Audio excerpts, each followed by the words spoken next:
Kryetari i Partisë Demokratike Sali Berisha vizitoi një prej bizneseve fason në kryeqytet për shpjeguar programin e PD-s për sipërmarrjen. Berisha premtoi uljen e çmimit të energjisë elektrike në 6 lekë për biznesin dhe kompensimin e sipërmarrjeve për zhvlerësimin e euros, fenomen të cilin e kanë vuajtur kryesisht fasonët. Për të gjithë eksportët, ne garantojmë shpari një bord i cili do të kompensojë qindak për qindak, cent për cent rënien e euros. Berisha vuri në duke si rivali politik Edi Rama, edhe pse ka ndërtuar fushatën mbi bazën e takimeve me vajzat e gratë, la pa mbështetje biznesin fason, i cili në masën dërmuese punëson gra.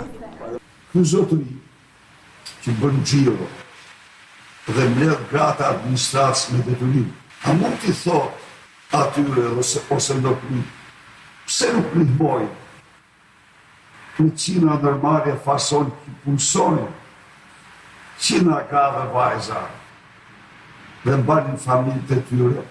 Kryetari i Partisë Demokratike Berisha u bëri apel mbështetësve që në 2 javët e fundit para zgjedhjeve të takojnë çdo qytetar për t'u shpjeguar programin e Aleancës për Shqipërinë Madhështore.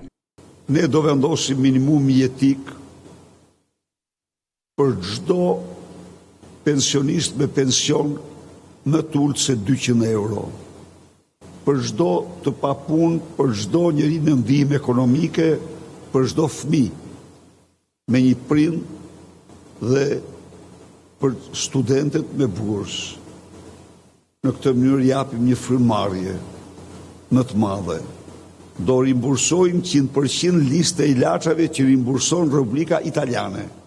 Pas takimit në biznesin fason, kryetari i Partisë Demokratike Berisha u nis drejt Spanjës, ku do të marrë pjesë në Kongresin e Partisë Popullore Evropiane.